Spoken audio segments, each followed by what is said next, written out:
words before Suvi takes over. We have had an amazing 1 month of lectures on nationalism. We now want to shift our focus and pick up another idea which has become so important in the struggle, in the present struggle.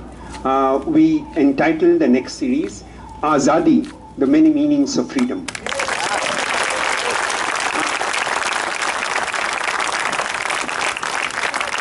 Freedom, as you know, is a cherished idea. It's a rich idea with many, many layers of meanings. Philosophers have reflected on the idea. Movements have been inspired by the idea. Constitutions have enshrined this idea. And social groups have dreamt of freedom in very many different ways. The second series of lectures will pose a series of questions which explores and unpacks this idea at different levels. It will ask, and there are a few questions that we pose, which we hope will be addressed through these lectures. It will ask, what is the idea of freedom enshrined in the Constitution? How has this idea evolved?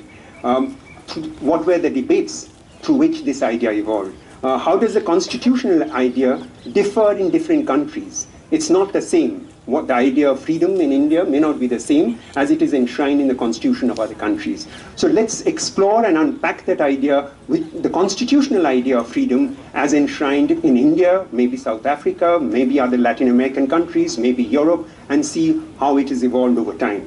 How has the idea of freedom how has it evolved through philosophical discourses of modernity? We know that the idea of freedom possibly was not there before modernity itself.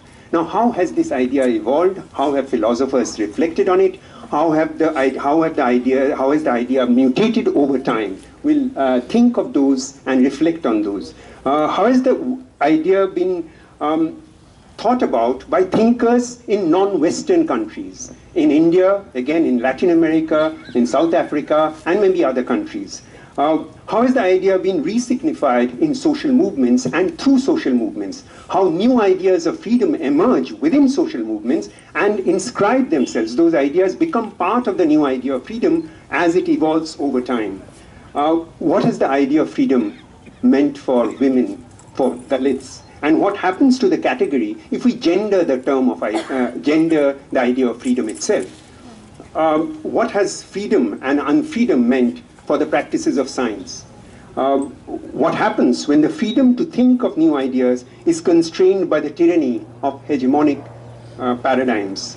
I'm thinking of Galileo and many others who have suffered through life because the idea to think of a new idea itself was not possible. The permissibility of thought is something which we need to think about. How does substantive economic and social freedom differ from the constitutional idea of freedom? We cannot only talk of the Constitution. The Constitution is extremely important, but we have to think beyond the Constitution to see what are those substantive forms in which the idea of freedom articulates itself within society itself. What does freedom mean to artists, to performers, to writers, to poets, to practitioners of culture in general? What has unfreedom meant to them? How does one define the limits of freedom itself? So we wish to explore freedom not only as a constitutional idea, as law, but also as experience, dream, and desire. We'll begin the series of talks from Monday with Partha Chatterjee talking to us, whether it will be at 5 o'clock or 6 o'clock, we do not know as yet, because there was a suggestion that we actually postpone the timing or the lecture to 6 because it's becoming hot these days. But we'll decide on that, and there should be a poster which goes around so that you know the whole series as it unfolds. But next week there will be 3 holidays, so we will have a lecture on Monday, Tuesday, and Wednesday. Thursday, Friday, Saturday, we will not have it. Subsequent week, we'll again take over the series and continue through the week. So hopefully there will be 15-20 lectures on the idea of freedom. Please tell everyone to come for it so that we have, again, packed Freedom Square as we have seen it earlier on. Thank you.